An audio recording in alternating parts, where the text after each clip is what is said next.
Alright, what's up, guys? So, because there's some requests on the forum, and it's a good idea. Gonna do a setup from baseline.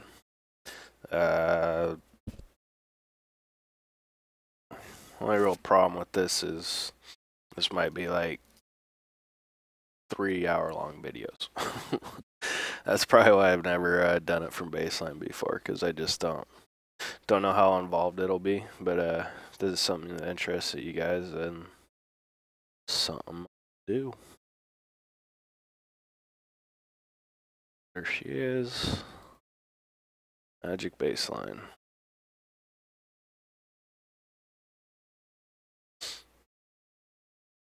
See how much more pressure. I mean, these are, it's almost up to my operating pressures. We haven't even got started yet.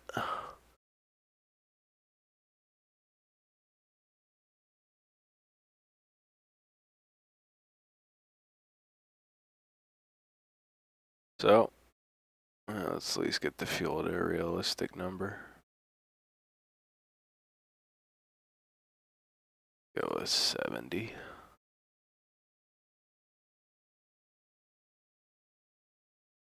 Alright. I hope you guys are ready for a long video. Or at least multiple parts. It's always kind of overwhelming when you start with a brand new set, but you just kind of gotta do it one thing at a time. It's no different, just takes longer.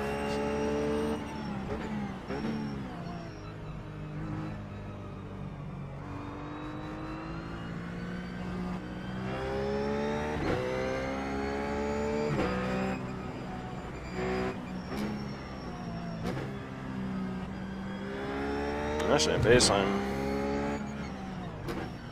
I'm throttle blipping because the last car I drove was the Ford, so I gotta stop doing that.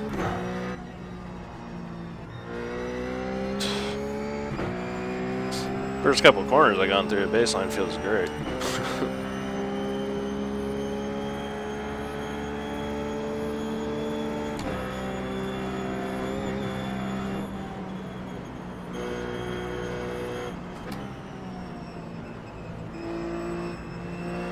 It really does feel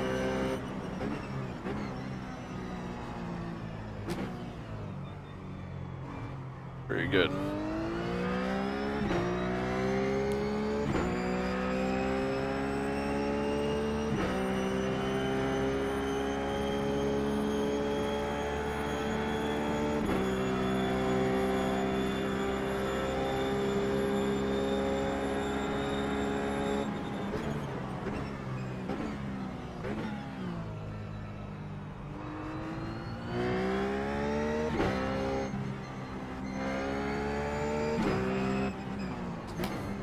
Gotta stop throttle blipping.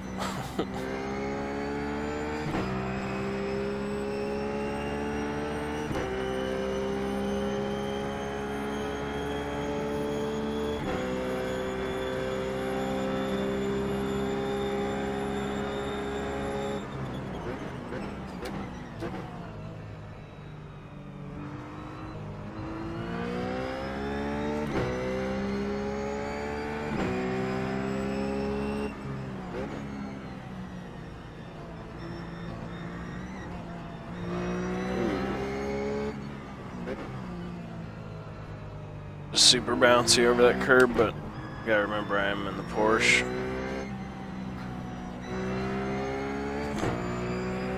This front tires just like to hop.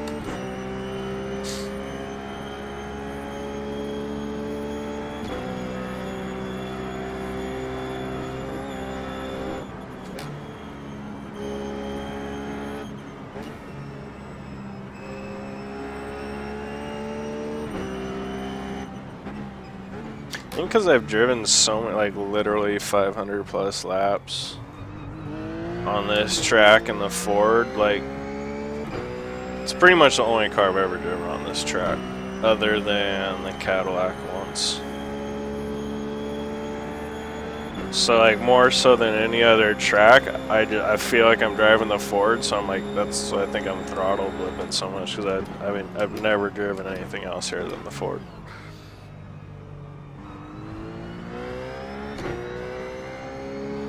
So my eyes are telling me I'm a Porsche, but my brain's like, no, you're in a Ford. That's all you know here is Ford. Which probably explains why I think this car handles so good right now. I've never been around the track with something so agile.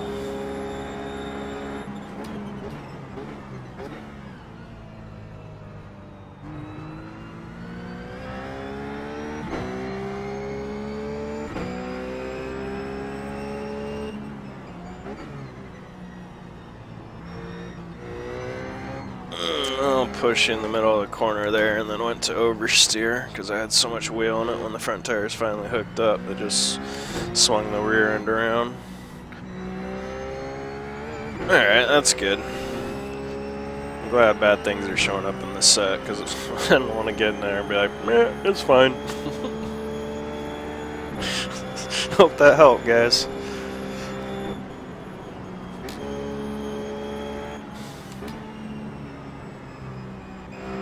Another valuable lesson brought to you by John Hall. Let's get in and drive. Do you think a lot of problems can be because the tire pressure are up so high?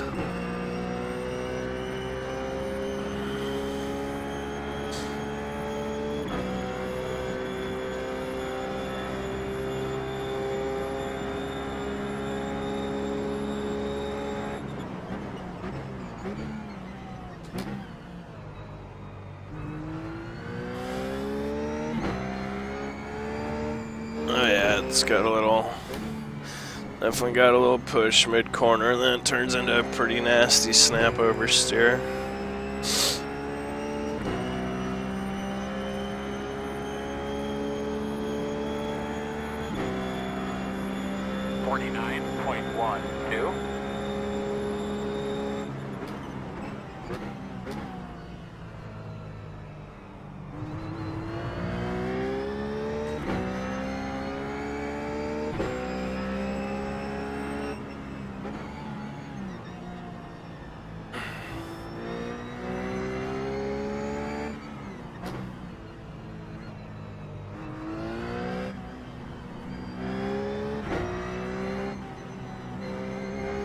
Pretty nice through there.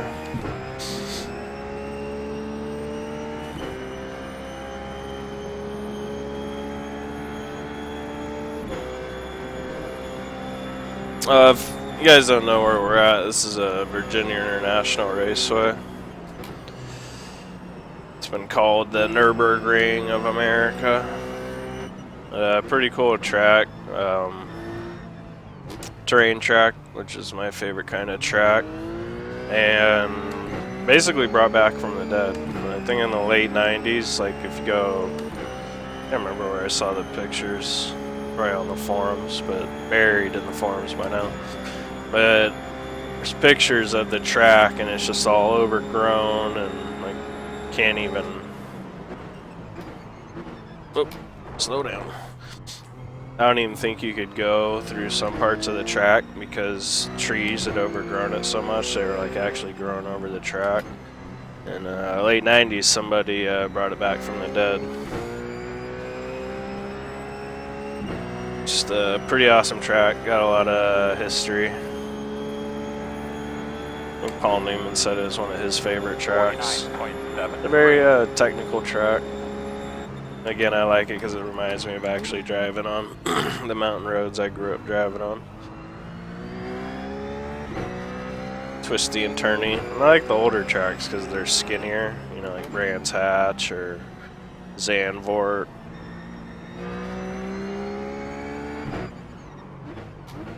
Or like new tracks like Interlagos is like 3 of these wide. Not shit for no reason. Alright, I'm gonna stop talking. Get back to driving.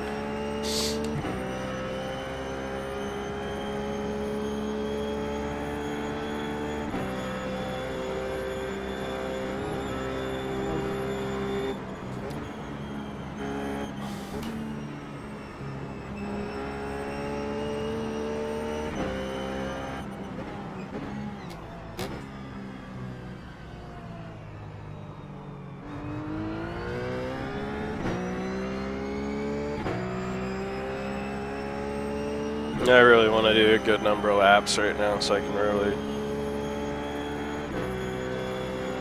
figure out what's going on with this car.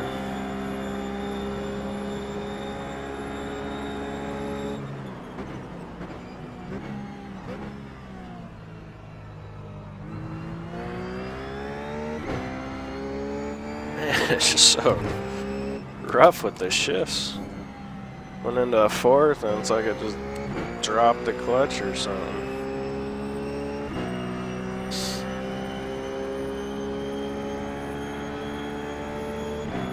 It's really unsettled the rear tires.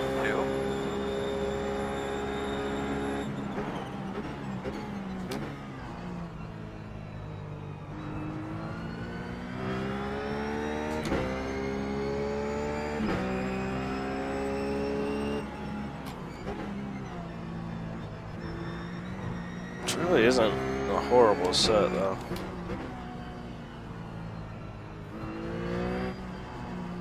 It's definitely, I guess you could say it's more stable than it is unstable until you start getting to the limit, and then it's stable until it becomes unstable.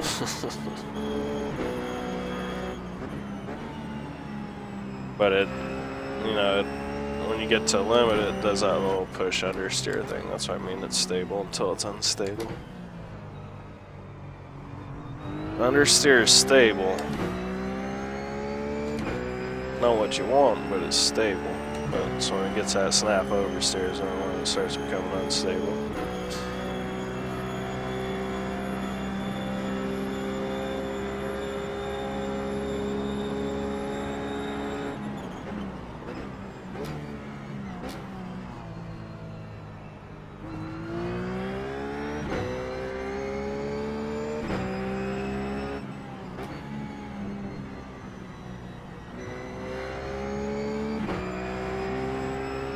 Man, it gets to there so much nicer in the Ford.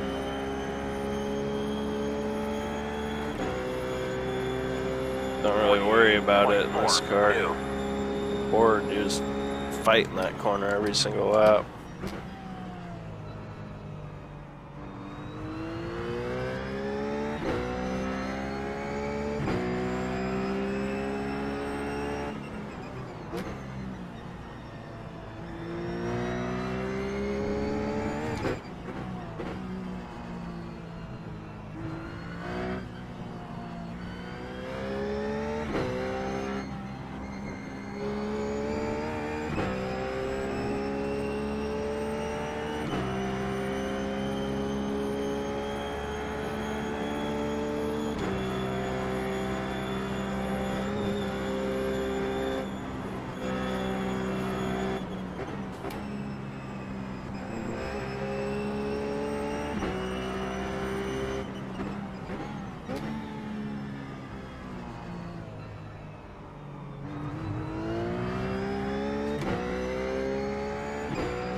Yeah, so we're definitely getting close to plateau time.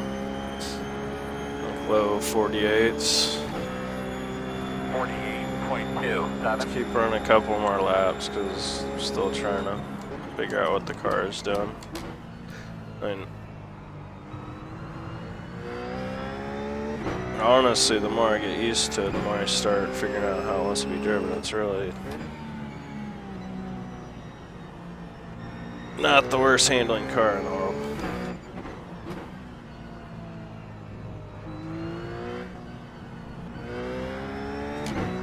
Great grip on acceleration there.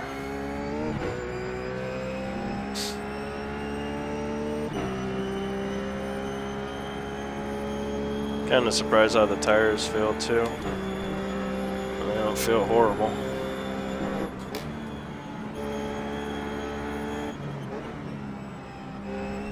Whoa. That's the most curb I've ever taken there.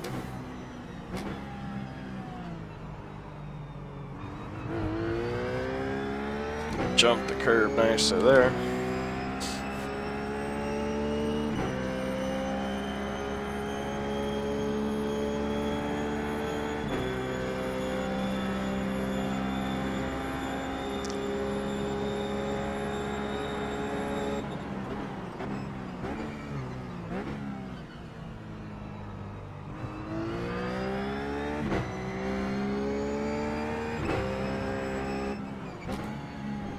Misbehaving in that corner. This corner, it's a dream. Just goes to that perfectly.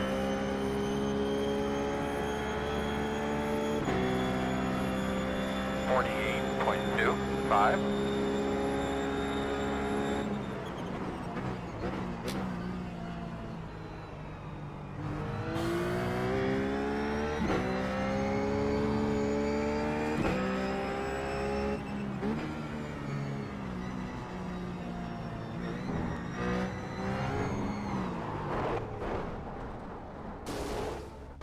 Alright.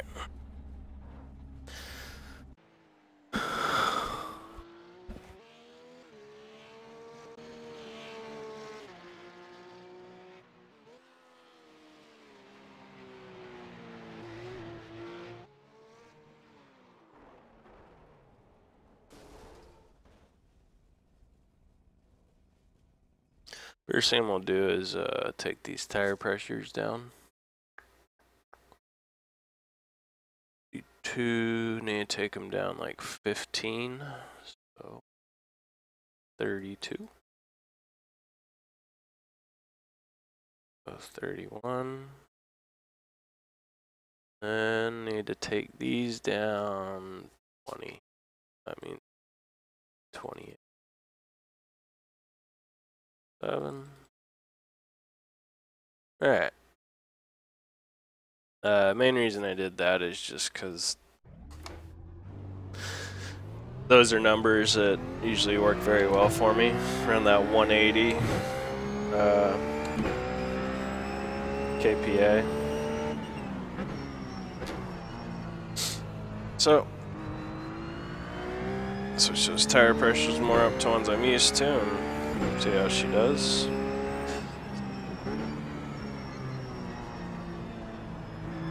And then it's always fun to observe the differences now.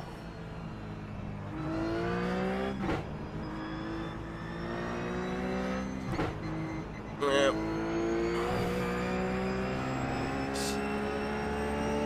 Of course, first lap out feels like I got 4 gumballs. I think it's just stuck right now.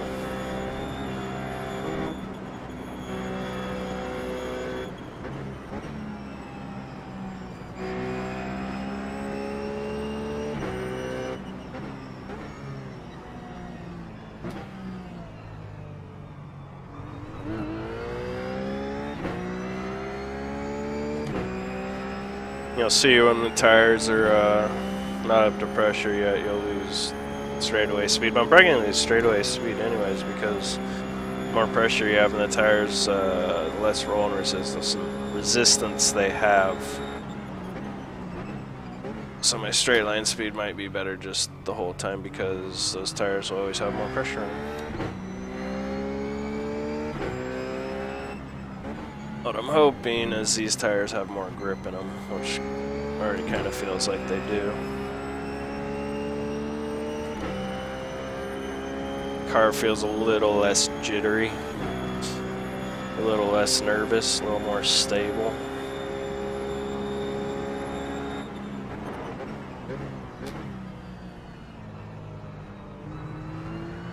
Again, on brand new tires, so it's kind of normal.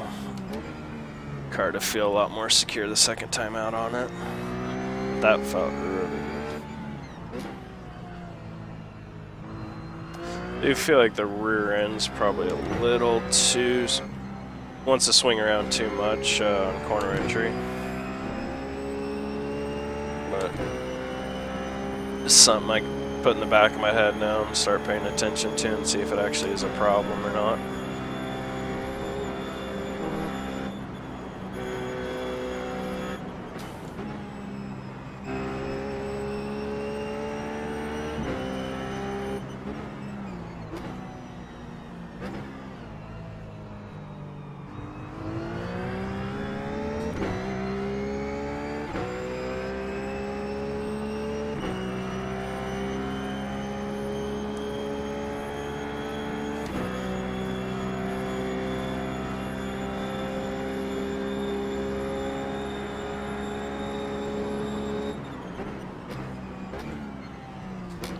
See, I can brake much deeper in that corner than I could with the Ford.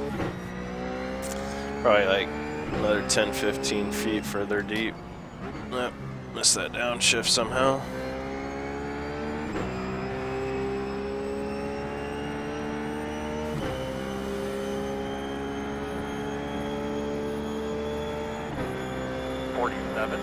.74.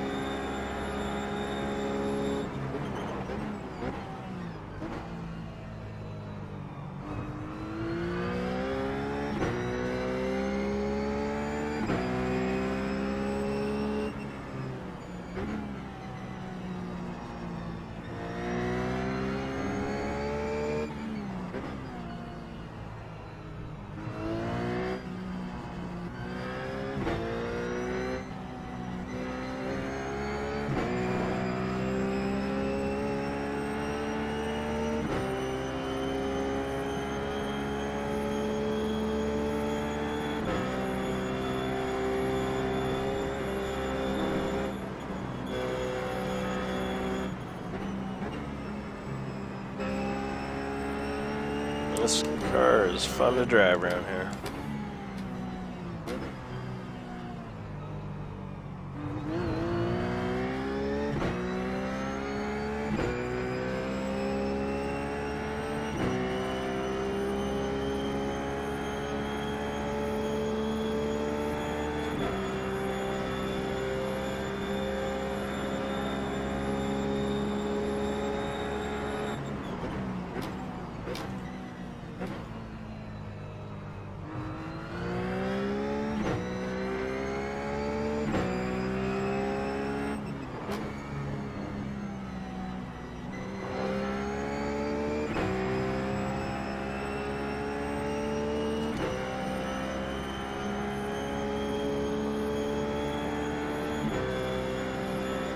.62.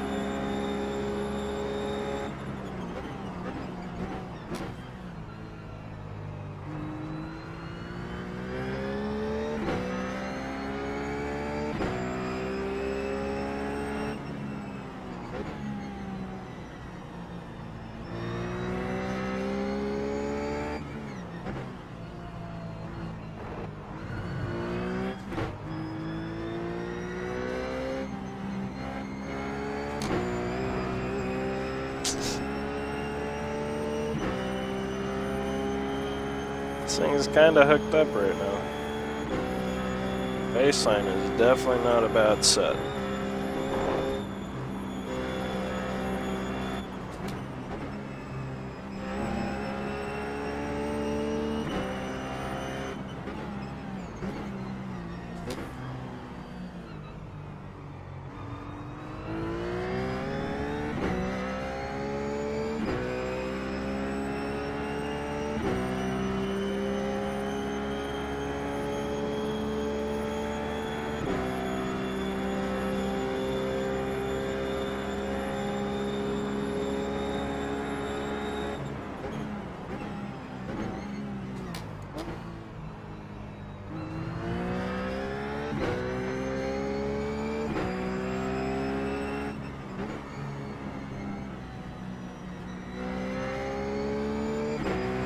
So much easier to drive through that corner on the Ford. It's not even like an issue.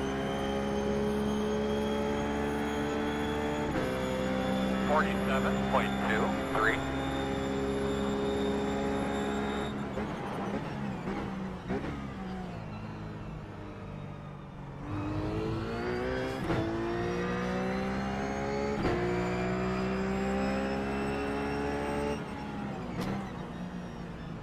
That was close to touching that grass.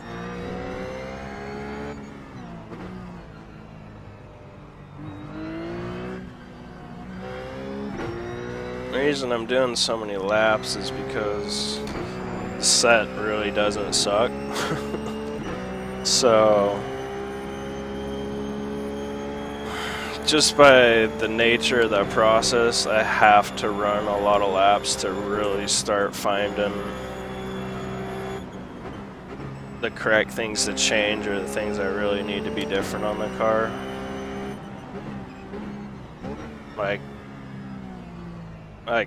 I mean, this is a good enough set just to put on the forums as is. But I guess I'm gonna try and take more of a, if I was, you know, trying to get into a super competitive race where I didn't know if I was gonna have the best time or not. Like, that's kind of the approach I'm taking here. Not. Alright, let's get it set up. Let's get enough to finish top 5 in a random non-strength of field GT3 race, which is kind of what all my other race prep videos are. So, I mean, it's just a slow process. There's nothing fast about it. If you want to be thorough, you know, really get as much as you can out of the car and yourself, it's not a slow process. But I don't think in any form of anything, when you're trying to get the most out of it, whatever that is, I don't think that's ever a quick process. So that's kind of understanding you guys gotta have. But if you like doing this kind of stuff, it's rewarding just because of the challenge. And sometimes you have to go through that mundane, boring stuff, but that's all part of the process. And then that's, you know, makes it that much more rewarding when you really get hit on something. So I'm not going to be sugarcoating this video or trying to speed anything up. It is what it is. And you guys watch it, more power to you. Of course, I'll put the time stamps and all that fun stuff on there, so if you want to skip around, you can.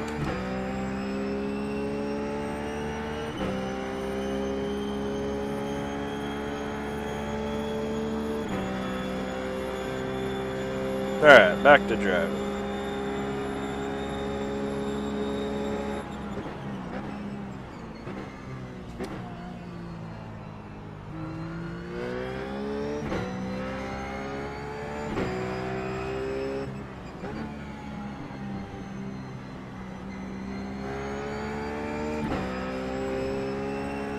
Hooks up out of that corner.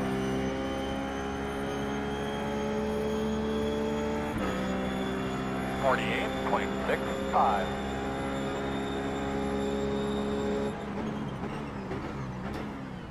Super late there. I can just brake like pretty much constantly 10-15 feet deeper than I could with the Ford.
Kind of funny, I had more stuff wrong with my Ford in my own set than I do with this baseline set in the rough.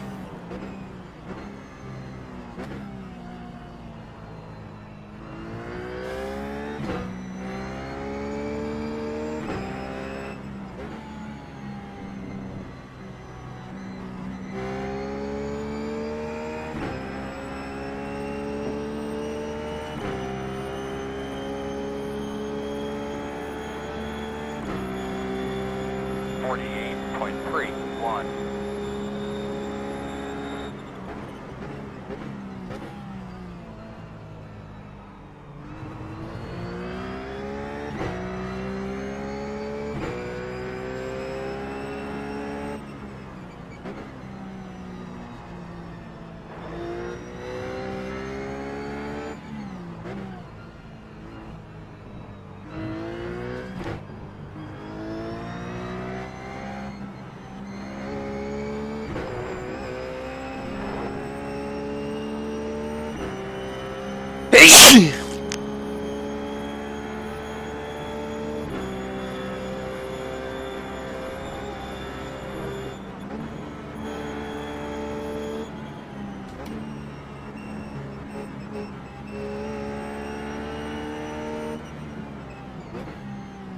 I just realized I sneezed on the mic. Sorry if I blew out anybody's eardrums.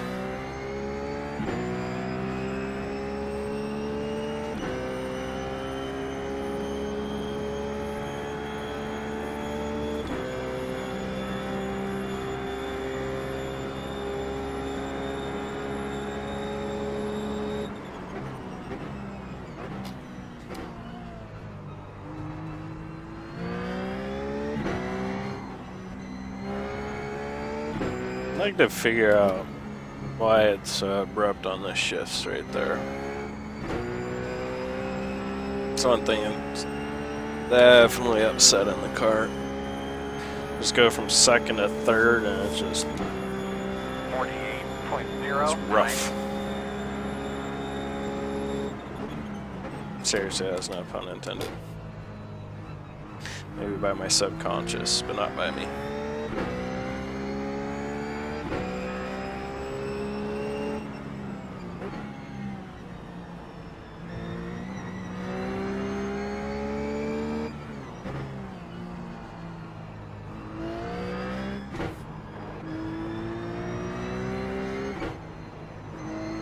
Ah, man, this...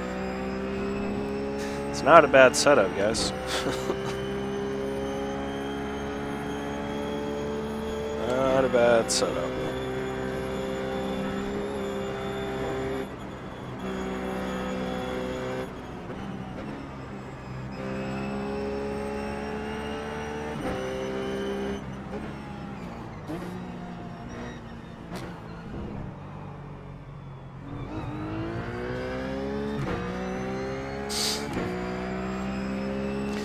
And I was saying earlier, I thought the rear end was a little loose on entry. It's really not. Corner I was having trouble with, I cranked it pretty hard on and it still stayed behind me.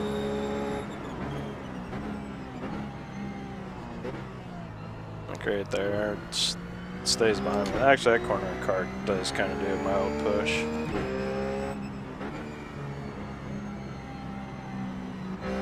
And corner entry, because right there it did a little push too. Oof. That'll hurt. Alright, let's see what the tires look like.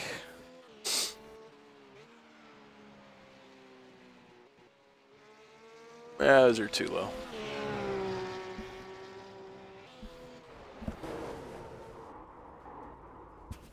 I need to bring these up a bit.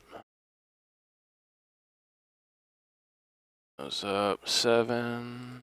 Those up. See? Those aren't. Leave those alone.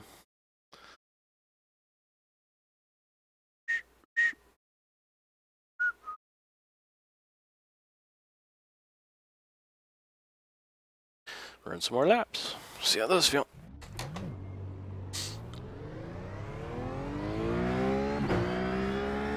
Right now I'm just trying to get those tires around the 180 mark up front. The backs are pretty much perfect.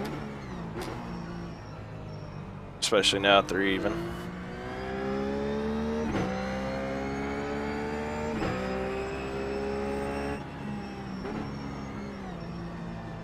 Again, that downshifts what unsettled the car right there. And I don't know if this thing's got clutch plates or whatever for the differential, but that's usually what you'd change in a situation like that. Use less clutch plates, so it'd be won't have such a dramatic transition.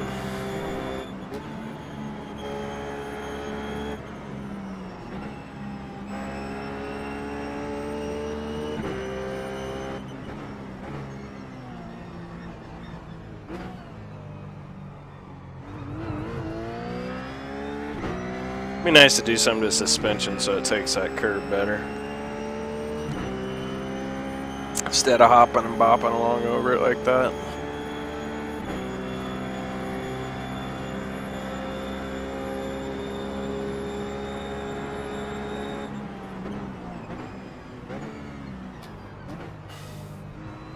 Also, you guys gotta realize this isn't an representation of how everybody tunes setups. I think it takes me a little bit longer to tune than some of the gurus out there who,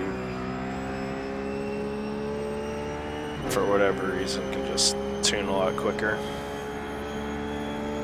But at the same time, it's not a quick process learning by any means. Or even in general. Even the guys that are a little bit quicker at it, they're just quicker at it probably because they've done it for so long that they really just know what to do without having to test every little thing out. Which I'm kind of like a hybrid of that. Got a good idea what a lot of stuff will do nowadays.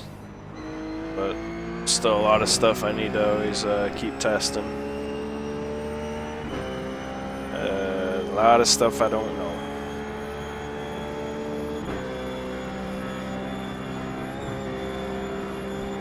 Alright, not really paying attention right now.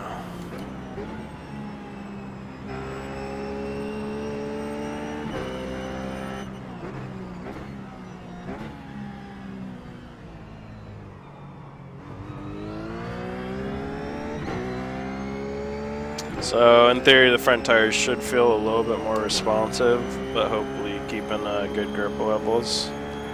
These adjusting tires, like the main idea is to optimize your grip without doing too much wear, causing too much friction. Balance between grip, wear, friction. By friction, basically mean heat.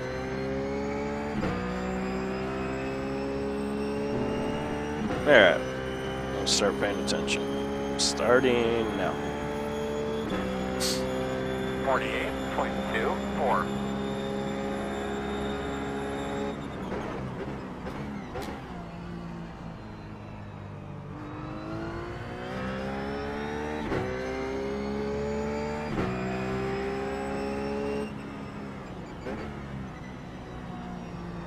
Little pushy.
Ah.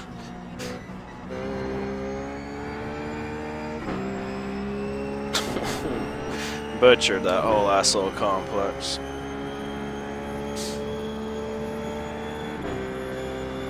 47.1. I to run that 46-second lap.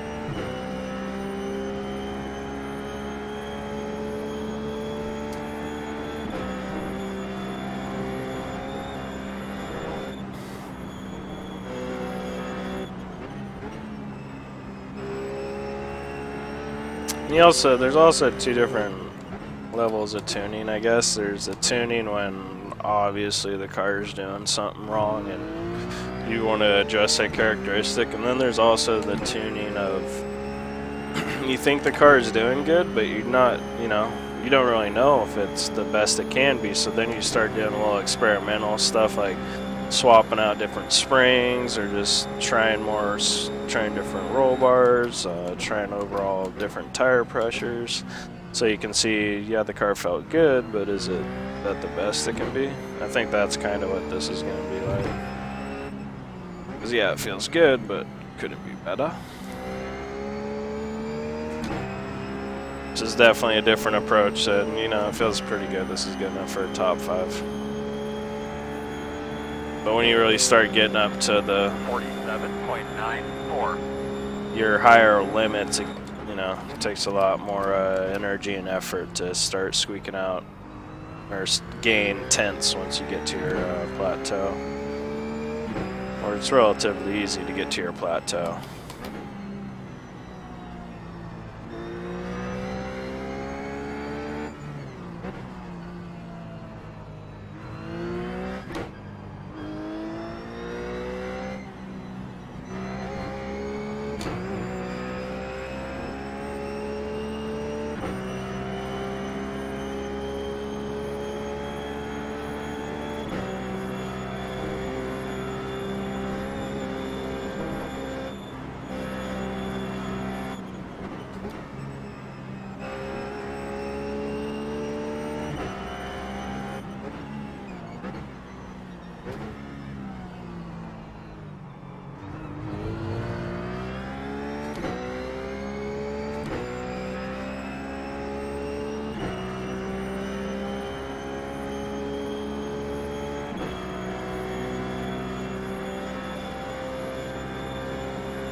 Do one more lap here and then see what the tire pressures are at. 47.61.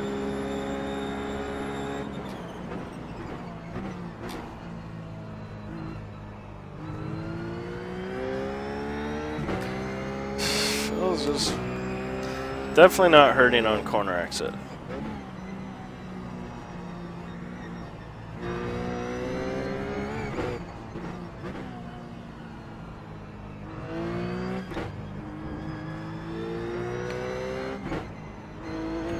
Figure out a way to get the car to handle those curbs, but I probably gain more time through there.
Alright. The tires look. There we go. And closer to that 180 mark. Can see there's a little, looks like there's too much camber in them right now. It's 107, 105. I want those numbers to be pretty much the same.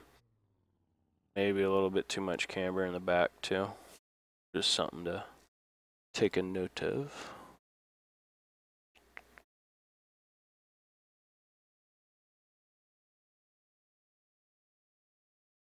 And just, ooh. Interesting. The baseline starts off with, wow, front and rear, lowest springs possible. Interessante.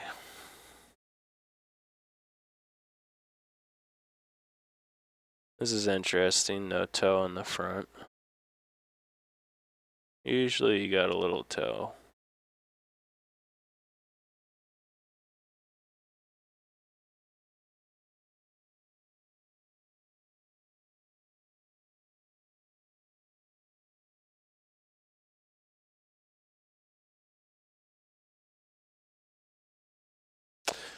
This wing stuff is examples of stuff. Ah, there's not even a differential on this Porsche. Lame. Looks like I won't be doing much about the abrupt shifts or downshifts.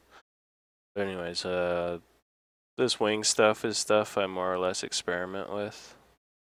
I think the setup that I started on in all those race prep videos for my rough was somebody else's, and I think theirs wing was at a 4, and it just worked. When I ran on GT2, I pretty much I ran full wing, like on this track, on Spa.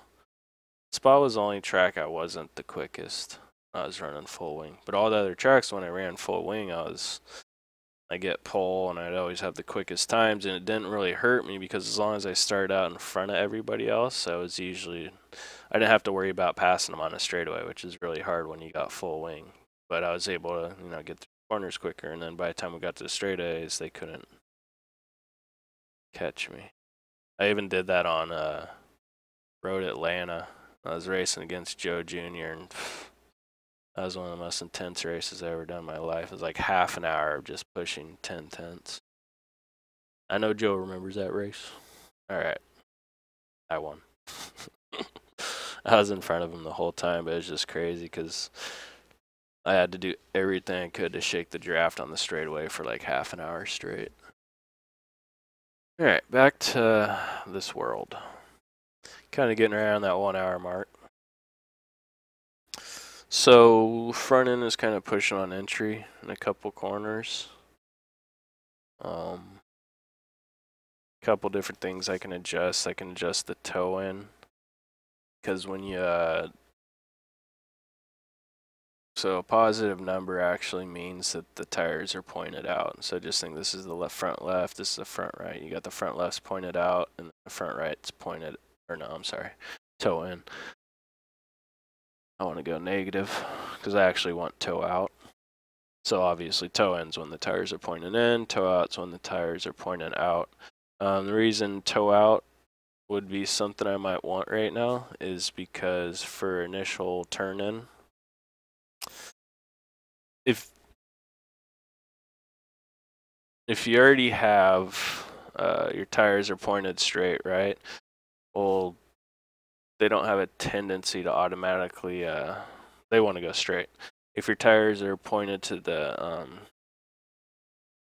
outside, the car is going to want to have a tendency to either go right or left. It's going to want to turn. But if you have the opposite, if you had both the tires pointed in, it's going to want to keep you on this center line. So just think about when your tires are pointed in, you want to stay on. The car wants to stay on the center line, and then when the tires are pointed out, the car wants to go to the outside edges.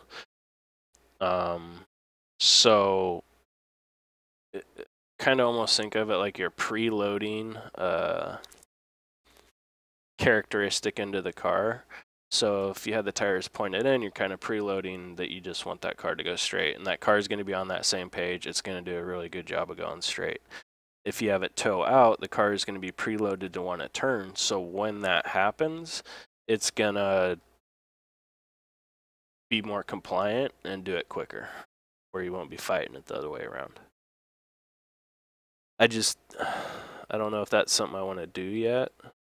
It probably is, just because I'd never run cars with 0 toe. And then it's ABS here, it's at 4. I think that's around the middle point. Yeah, 4. This ABS is at 4, so, the anti-roll bars, sorry, anti-roll bar. The anti-roll bars are pretty neutral right now. I'm just taking a little inventory of where things are and how much more play I have in them. Ooh, and then we got planar bump stop gaps. So this is definitely something I'll be experimenting with. See how the difference in bump stop gaps helps or hurts handling. But what should I do right now? That's the question. What should I will turn in?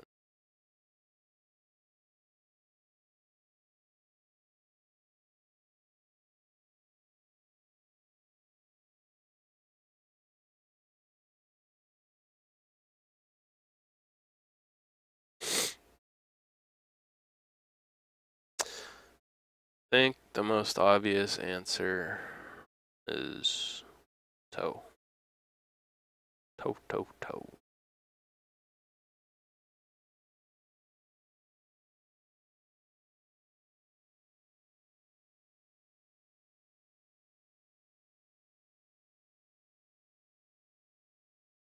Interesting, down at the bottom there it's saying it actually gives you more straight line stability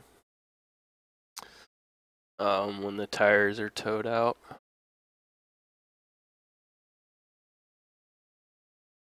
Which was, I was kind of telling you guys the opposite. I was saying towed in has more straight line stability, but that might be more for the rear tires, the front tires, because I know if you have the rear tires pointed out, toe out, then that's the car will want to kind of do like a 4-wheel steer, won't be as stable. So maybe it's opposite from front to rear. Well, let's see what they say about the back. There we go. Yeah, they got it. Okay, so yeah, that's what it is. They're kind of opposite, because if you look at the bottom there, it says more rear toe in equals more straight line stability. Go back up here, and it says more toe out equals better straight line stability. So, oh, that's another thing when you're thinking about toe, is you will be scrubbing speed if you have any toe in the car, which causes more heat, or more friction, causes more heat. Just because if tires are going straight, they're obviously going to be, that's the direction they want to go. And turn a tire the way it doesn't want to go, it doesn't want to go that way. Okay, so the question is, do we do just 1 degree toe in? Never actually seen how much toe we can. That's just ridiculous.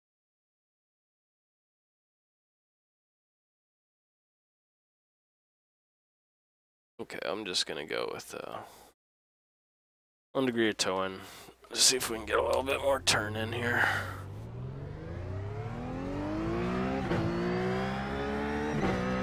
And I'll probably call it for this video. And keep these around the 1 hour mark.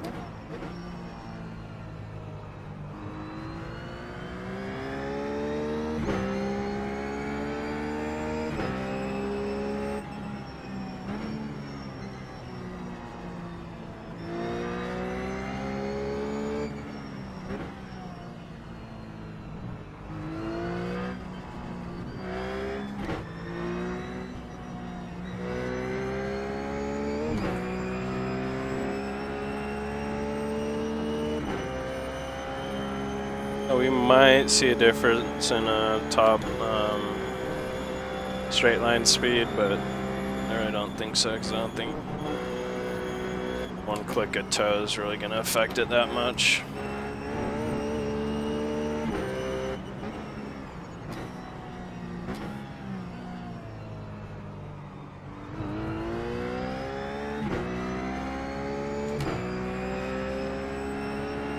Obviously, can't really judge straight line speed right now because his tires aren't up to pressure.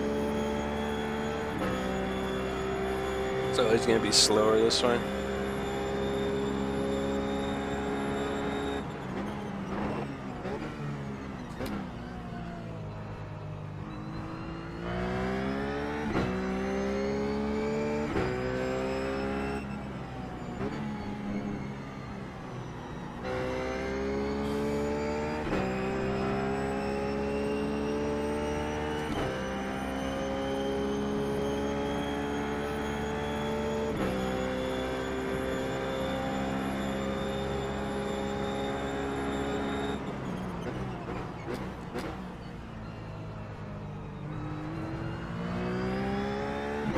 That felt good.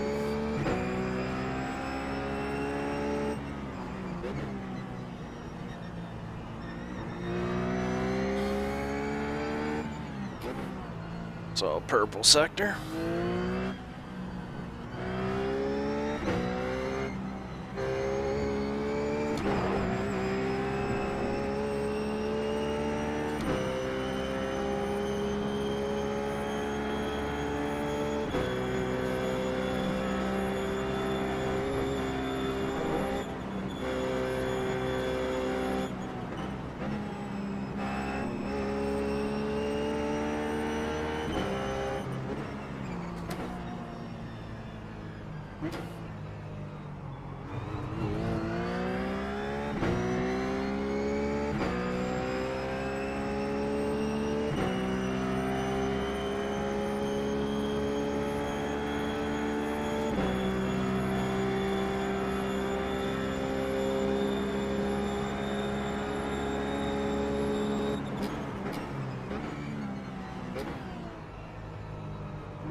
If I could just get it to settle over that curb, I could get on the gas a lot sooner.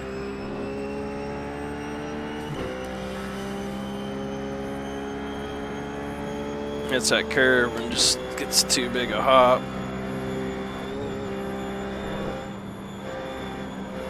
Man, it flies through that section.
Car. Well, I just wish I can auto blip it or manually blip this car right now because this transmission is got a flaw in it. Just keep in those downshifts and it's not smooth and it breaks that rear end loose. And it messes up the upshift through that other corner. Too abrupt. I was hoping I could at least change the preload, but nope. No adjusting the diff in the rough.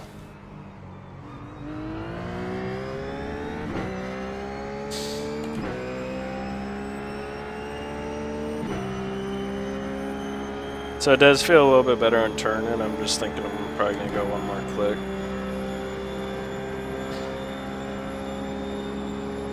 See if that just helps it out that little bit more.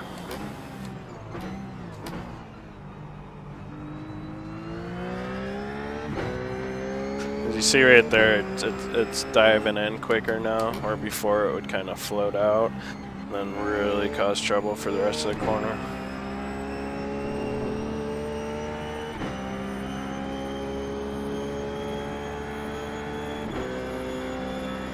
48.15.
Just drove it through that corner.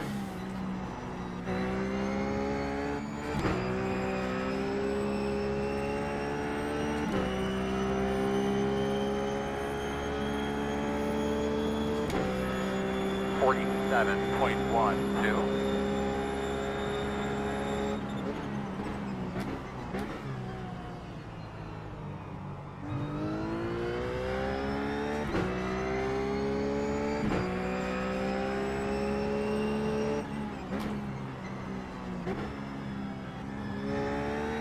Just a little bit. Probably slow down that rotation in the rear. Under braking for that left-hander back there. One good way to kind of figure out what the car's doing that you don't like, if you kind of get, you know, I kind of feel like the car's starting to do real good. Just focus on making like one motion with the steering wheel. Like, you know, you want to turn in this corner left, well, you just turn in as much as you think you should and hold it. And then if the car swings loose on you, you know, if you turn in as much as you want to and you need to, and then the rear end brakes loose on you, then that'll tell you that that's something you can work on. Where you can, on the other end, you can kind of fall into like the idea like, well, when I go around this corner, I always kind of have to be tentative and I always have to be ready to catch it. Well, if you kind of break yourself out of that mindset and just be like, no, I'm just going to turn the wheel this one time, like right here, I'm just going to turn it like that. And so it pushed. Here I'm going to turn it one time and see it broke loose. And so that'll kind of highlight, oh, don't hit the tires. Swing away.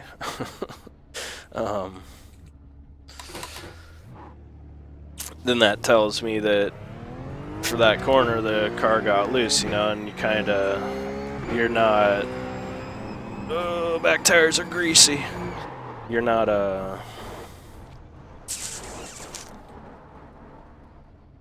you're not masking anything, you know, it just is what it is.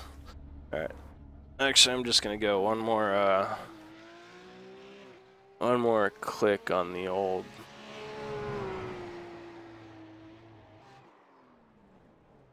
One more click on the old towing.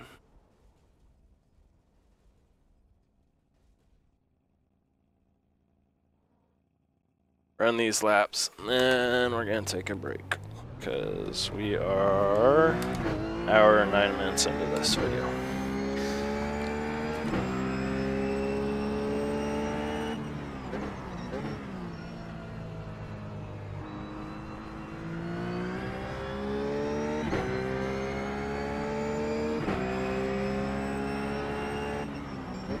Run laps for about 10 minutes, see how this setup change does, and then take a break and come back at this later.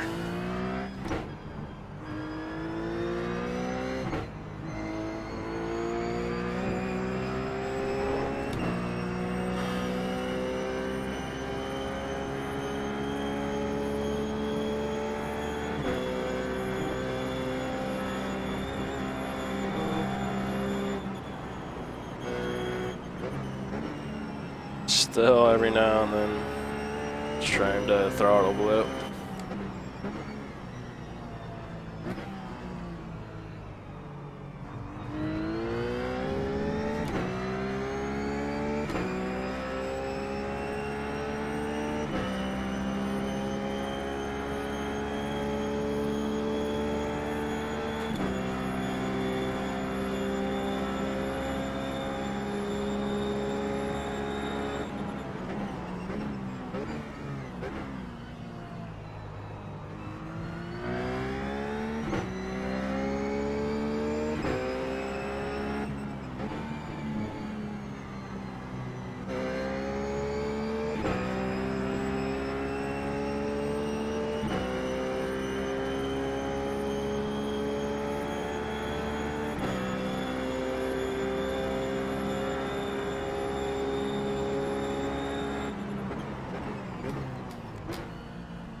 Not quite sure where I got loose on me there. I think it was a combination of braking and turning at the same time.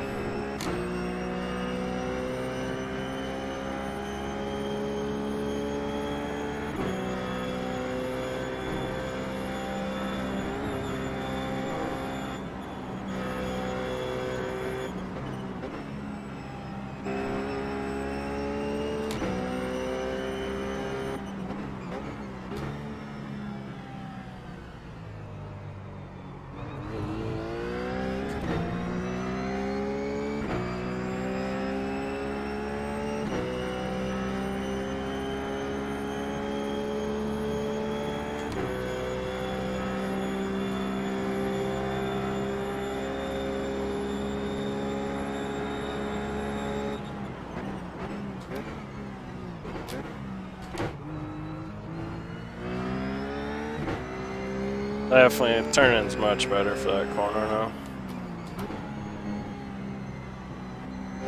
Turn-in kind of sucks for that corner though. That's normal for that corner. Because it's all downhill, so... You know, the ground's always falling away from the car, so front tires don't have good grip.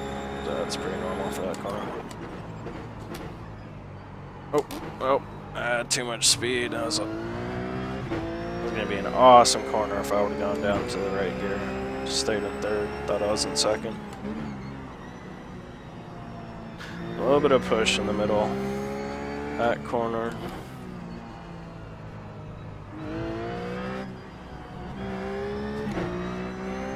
Of course, I want to do work on the car for on the high-speed dampeners. So hopefully I can figure out a better setting where this car can get over the bumps with not being upset as much.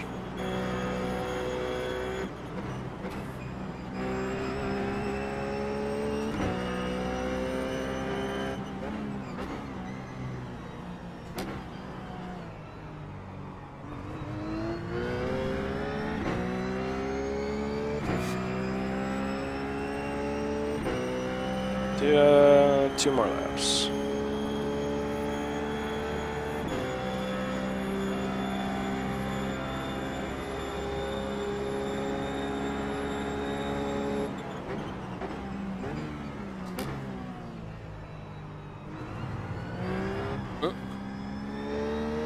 If you just get any of that curb on the inside of that previous turn, it'll spin the wheels. You gotta get it right around the outside edge of that curve. 48.16. Don't get on it. Let's see, now this just really gets into that corner nicely. It does kind of starting to notice a little push mid-corner now. Oh, like right here. That's a pretty big push. If it didn't push so much, that would have just spun around the other way on me, so I'm gonna call it for now. Then when I come back, I'll run like another 5 or so laps with this same exact setup. So I am back on the same page, and you know it's not a good idea to make a adjustment to a car when you just come back, because you know, depends on how long you're away. You won't really remember how the car handled exactly like it. You wouldn't remember it like you would if you had just driven it like 2 minutes before. So it's always a good idea just to run some laps with that. Alright, so that was the first hour. Who knows how many more are to come. So just recap, basically all I did was ran some laps at the baseline. Did adjustments on tire pressures to get them in a range where I know they're around their optimal pressures, at least for me. And then after that, just adjusted the toe because it was kind of hurting on corner entry, especially for this corner right here, up in the top right-hand screen. It was hurting on corner entry there, but it ended up, I noticed it really did help on corner entry on one when I made those adjustments to the toe. And again, that's toe out, so helps with the turn-in, and then it helps with straight line stability.